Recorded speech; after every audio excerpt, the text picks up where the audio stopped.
During our company's launch celebration, the new director fired me and announced, "We're finally free from the pathetic employees who dragged us down." Everyone cheered. I approached him with a wrapped gift, smiled, and said, "From your biggest mistake." When he opened it, everything went dark. "We need fresh blood to take this company forward. My name is Devin Rains. I am 39 years old, and I built this place from the ground up. 3 years of my life went into Christrus Global, turning a half-baked startup idea into something that actually worked. While everyone else talked about disruption and innovation, I was the one crawling under server racks at 3 o'clock in the morning, fixing what they broke during their flashy presentations." The comment came from Weston Hale during our quarterly review meeting. He had been with the company for exactly 6 months. 6 months. I had been there since day one, when we operated out of a converted warehouse in Charlotte with folding tables and extension cords running everywhere. Back then, the founders actually knew my name. They knew what I did. They understood that without the back-end infrastructure I designed, their revolutionary platform was just expensive marketing materials. Weston sat at the head of the conference table like he owned the place. Maybe he did now. The board had brought him in as director of operations after our Series B funding round. Fresh perspective, they called it strategic leadership. He wore expensive suits and spoke buzzwords that made the investors smile and nod: synergy, scalability, market penetration. I watched him flip through his presentation slides, each one more colorful than the last. Charts showing projected growth, timelines for expansion, team restructuring plans. That last one made my stomach tighten. I had seen restructuring before. It never meant good things for people like me. "Devin, your work has been adequate," he said without looking up from his laptop. "But we need to think bigger, move faster. The old ways of doing things are holding us back." Adequate. 3 years of building their entire technical foundation from scratch. And he called it adequate. I did not say anything. I just nodded and made a note on my tablet. But something cold settled in my chest, something that told me to start paying closer attention to the details. After the meeting, I walked back to my office and pulled up the company directory. Weston had hired 4 new people in the past month. All of them had fancy titles and salaries that made mine look like pocket change. None of them had been here when the servers crashed during our first major client demo. None of them remembered working through Christmas to meet impossible deadlines. None of them knew that the proprietary software everyone celebrated was built on architecture I had designed in my spare time using my own equipment before the company could afford proper development tools. I opened my contract file and started reading, really reading every clause, every subsection, every piece of fine print that had seemed unimportant 3 years ago when I was just grateful to have steady work. There were things in there I had forgotten about, things that might matter more than I realized. The next morning, Weston announced our launch celebration. I joined Christrus Global when it was nothing more than 2 guys with an idea and $15,000 in seed money. Jacob Torres and Peter Caldwell had big dreams about revolutionizing data management for small businesses, but they needed someone who could actually build what they were promising. That someone was me. I spent the first 6 months working for Equity and Promises, 90-hour weeks in a cramped office above a pizza shop. The heat barely worked in winter, and the air conditioning died every summer. But we were building something real, something that mattered. When other developers told me I was crazy to work for startup Equity, I believed in what we were creating. The breakthrough came during year 2. My custom database architecture solved a major bottleneck that had been plaguing our beta clients. Suddenly, our processing speeds were 3 times faster than anything else on the market. Jacob called it a game changer. Peter said we were going to be millionaires. I just felt proud that my work had made the difference. We hired our first real employees, moved into an actual office building, started landing contracts with major corporations. The local tech magazines wrote articles about our meteoric rise. Everyone wanted to know our secret. Jacob and Peter did all the interviews, but they always mentioned the brilliant technical team that made it possible. They met me mostly, but it felt good to be recognized. My dad called me every Sunday to check on the company. He had spent 40 years working construction, building other people's dreams with his hands. He understood what it meant to take pride in solid work. "You built something that lasts," he told me. "That matters more than money." I believed him. Then the warning signs started small. Weston began scheduling meetings without including me. Important decisions about system upgrades and security protocols happened in conversations I was not part of. When I asked about new development priorities, he told me to focus on maintenance and bug fixes. Let the fresh talent handle innovation. Fresh talent. Tyler Morrison had a computer science degree from a prestigious university and ideas about modernizing our entire codebase. He had been with the company for 8 weeks. During team meetings, Weston asked for Tyler's input on everything. Tyler suggested migrating to newer frameworks, implementing artificial intelligence features, rebuilding core systems for better scalability. All good ideas in theory, but he did not understand the foundation those systems were built on. He did not know why certain decisions had been made or what problems the current architecture actually solved. I started documenting everything, every system specification, every custom solution, every workaround that kept our platform running smoothly. I backed up critical files to my personal drives, not because I planned anything, but because 3 years of experience had taught me to prepare for worst-case scenarios. When Weston scheduled our launch celebration for next month, he forgot to invite me to the planning committee. The email arrived on a Tuesday morning at 8:47 a.m. Subject line: Team restructuring effective immediately. I opened it expecting another meaningless corporate update about office policies or benefits changes. Instead, I found my termination notice. As part of our ongoing efforts to streamline operations and position the company for accelerated growth, we will be implementing strategic personnel changes. Your position has been eliminated as of today's date. Please coordinate with human resources regarding transition procedures and final compensation. No phone call, no meeting, no explanation, just a form letter that could have been sent to anyone. After 3 years of building their entire technical infrastructure, I got the same goodbye as someone who had worked there 3 weeks. I sat in my car in the parking lot for 20 minutes, reading the email over and over. The words did not change. The meaning did not soften. I had been discarded like outdated equipment, replaced by people who spoke the right buzzwords and fit Weston's vision of what a modern tech company should look like. But here was the thing Weston did not know. Here was the detail he had overlooked in his rush to modernize everything. When I originally built our core platform, I had retained certain intellectual property rights, standard freelancer protection that my attorney friend had insisted on including in my initial contract. Most companies would have removed those clauses before bringing me on as a full-time employee, but Jacob and Peter had been desperate to keep me happy back then. They had signed everything I asked for. That meant the encryption protocols governing our main database belonged to me. The custom API frameworks that connected all our client systems ran on code I owned.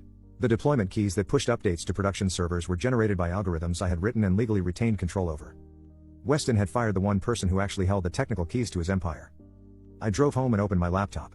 The launch celebration was scheduled for next Friday, big event, investor presentations, media coverage, live demonstrations of our revolutionary platform for hundreds of potential clients and partners. Weston had planned everything perfectly, except he had forgotten to ask me for the master deployment key. I spent the rest of the week preparing. Not revenge exactly, just a gift, something appropriate for the occasion, something that would help Weston understand exactly what he had thrown away when he decided my work was adequate. The irony was perfect. He wanted to celebrate freedom from people like me. Show the world how much better the company could be without outdated thinking and old-fashioned approaches. I was going to give him exactly what he asked for. Friday night, I put on my best suit and drove to the launch celebration. I had something special to deliver. The Grand Bridge Convention Center buzzed with energy when I walked through the front doors. 500 people in business attire, holding champagne glasses and networking like their careers depended on it. Investors in expensive suits clustered around high-top tables. Tech journalists with cameras and recording devices moved through the crowd. Potential clients studied promotional materials while sales representatives hovered nearby with practiced smiles. I had not been invited, but that did not matter. I still had my employee access card, and security recognized me from 3 years of attending company events.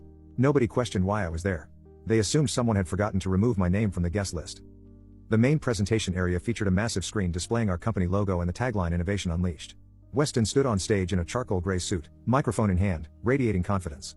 He looked like everything a successful tech executive should be, polished, articulate, completely in control of his domain. Ladies and gentlemen, his voice echoed through the sound system. Tonight marks a pivotal moment in the evolution of data management technology. Christrus Global has spent years developing solutions that will revolutionize how businesses handle their most critical information. The crowd applauded politely. Behind Weston, a live demonstration showed our platform processing thousands of transactions in real time. Charts and graphs illustrated processing speeds, security features, scalability metrics. Everything looked flawless. I moved closer to the stage, positioning myself where Weston could see me. His eyes found mine for a split second, and I saw the briefest flicker of surprise.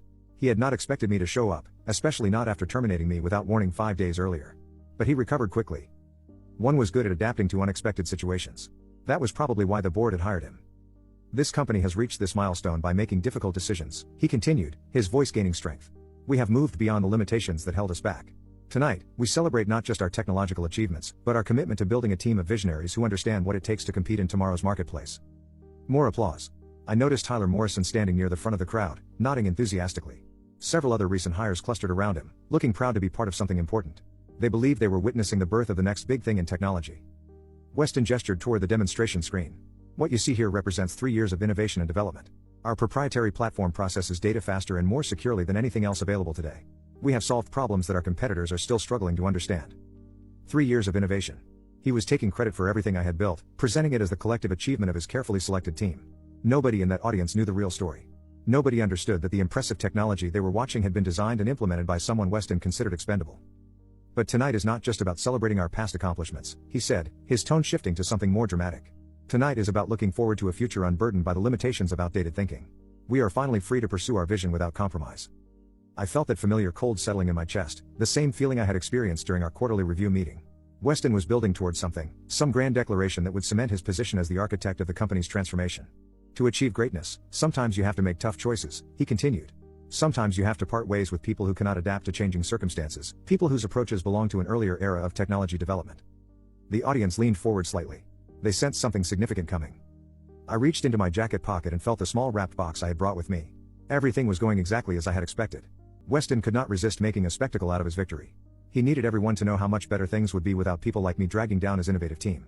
He was about to give me the perfect opportunity to deliver my gift. In fact, Weston continued, his voice carrying clearly through the convention center, I want to be completely transparent about the changes we have made to position this company for success. Earlier this week, we eliminated several positions that no longer aligned with our strategic direction. I watched the faces in the crowd. Most people looked mildly uncomfortable with the sudden shift toward personnel discussions. This was supposed to be a product launch celebration, not a corporate restructuring announcement.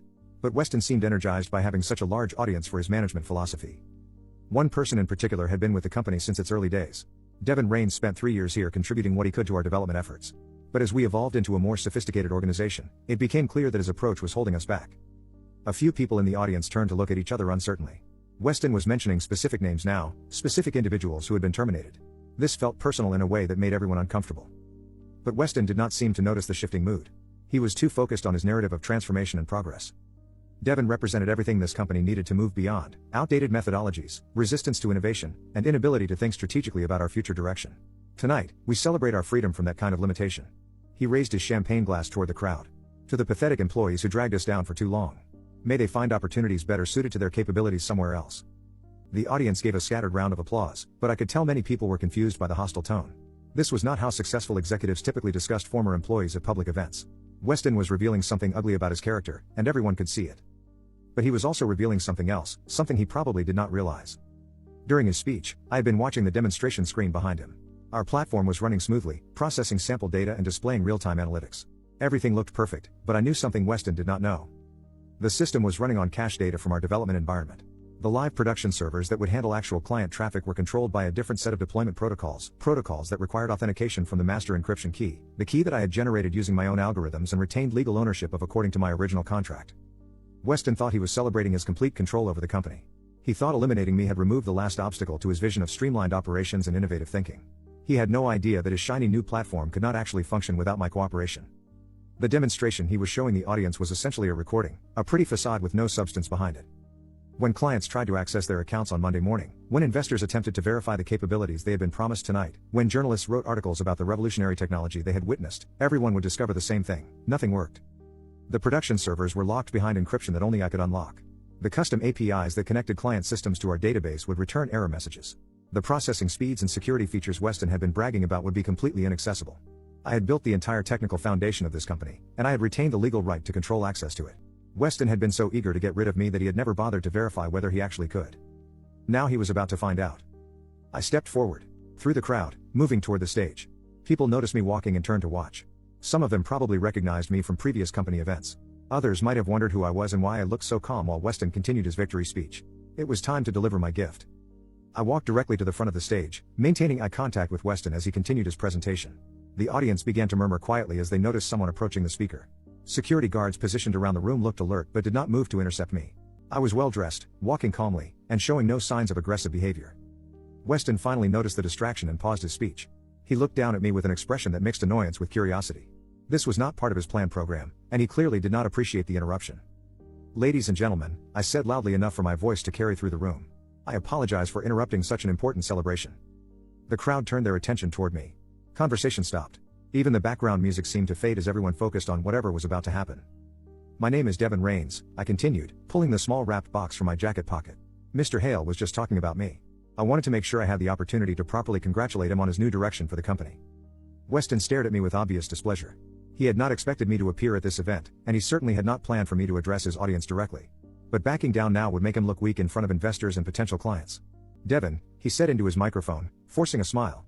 "How generous of you to attend our celebration. I hope you enjoyed the presentation." "Oh, I did," I replied, holding up the wrapped box. "In fact, I was so impressed by your vision for the future that I brought you a gift, something to commemorate this historic moment." The audience watched with fascination. This kind of personal drama was not something they expected at a corporate product launch, but it was certainly more entertaining than standard business presentations. Weston hesitated. He could refuse the gift and look petty in front of his audience, or he could accept it and risk whatever surprise I had prepared. Either choice carried risks, but his ego would not allow him to appear intimidated by someone he had just finished describing as inadequate. "Well," he said, stepping down from the stage to meet me. "That is very thoughtful of you." I handed him the box with a smile. "From your biggest mistake."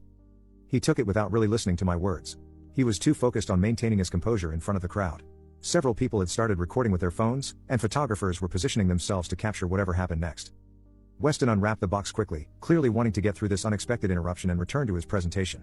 The audience leaned forward to see what was inside. When he lifted the lid, his confident expression immediately changed. Inside was a single USB drive with a label that read, Production Deployment Key, Christrus Global Core Platform. For a moment, he just stared at it. Then his eyes met mine, and I saw understanding begin to dawn. His face went pale as he realized what he was holding. "What is this?" he asked quietly. "Exactly what it says," I replied. "The master encryption key for all production servers. The one thing you need to make your revolutionary platform actually work for real clients." Behind us, the demonstration screen flickered slightly. Then it went completely black. The room fell silent as everyone turned to look at the dead monitor. Emergency lighting activated as backup systems tried to compensate for whatever had just failed, but nothing happened. The screen remained dark.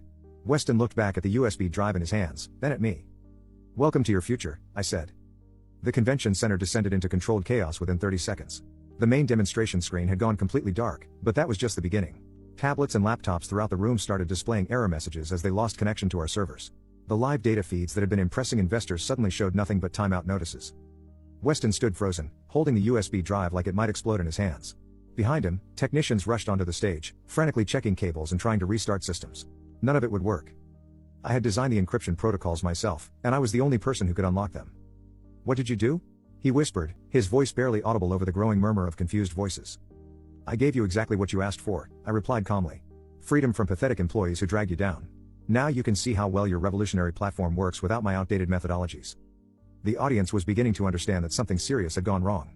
Investors pulled out their phones to call their assistants. Journalists started taking notes about the technical failure they were witnessing. Potential clients gathered their promotional materials and headed for the exits. Tyler Morrison appeared at Weston's shoulder, looking panicked. "The entire production environment is locked out," he said urgently. "Nothing is responding. All client accounts are inaccessible." Weston's hands shook slightly as he held the USB drive. "Fix it," he ordered. "I cannot," Tyler replied. "The encryption is custom built. I do not even understand how it works." I watched Weston's face as the full scope of his situation became clear. He had built his entire launch celebration around demonstrating technology that he could not actually control.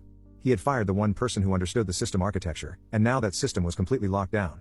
The irony was perfect. He had wanted to show the world how much better the company could be without me. Instead, he was proving that the company could not function at all without me. Security guards finally approached, but they seemed uncertain about what to do. I had not damaged any property or threatened anyone. I had simply delivered a gift and watched as Weston's own arrogance revealed the truth about his leadership. "The key is right there in your hands," I told him. "All you have to do is ask nicely." I left the convention center while Weston was still trying to explain to investors why his revolutionary platform had suddenly stopped working. The parking lot was full of people making phone calls and looking frustrated. Some of them recognized me as I walked to my car, but nobody tried to stop me. Over the next week, the story played out exactly as I had expected. Tech blogs wrote articles about the spectacular failure at Christrus Global's launch event. Investors withdrew their commitments. Major clients canceled their contracts. The company's valuation dropped by 60% in 5 days. Weston tried calling me repeatedly, offering increasingly desperate terms for my cooperation. First, he wanted to negotiate my return as a consultant. Then, he offered a partnership deal. Finally, he begged me to simply unlock the server so the company could survive. I never answered his calls. Instead, I spent the week talking with Jacob Torres, one of the original founders. He had been watching Weston's management style with growing concern, and the launch disaster had convinced him that changes were necessary. Jacob still owned 40% of the company, and he had the support of 2 other board members who were tired of Weston's arrogance. By Friday, Weston had been removed as director of operations. The board offered me his position along with equity that made me a partial owner of the technology I had created. I accepted with one condition: Tyler Morrison and the other recent hires who had been brought in to replace outdated employees would have the opportunity to prove themselves under my leadership. But they would do it with respect for the foundation that already existed. I unlocked the servers on Monday morning. The platform came back online smoothly, and our clients barely noticed the temporary disruption. Within a month, we had recovered most of the contracts we had lost during the launch failure. Weston found a position with a smaller company in Atlanta. I heard he was doing fine, but he never again made the mistake of underestimating the people who built what he was trying to lead. Sometimes, the best revenge is simply giving someone exactly what they ask for.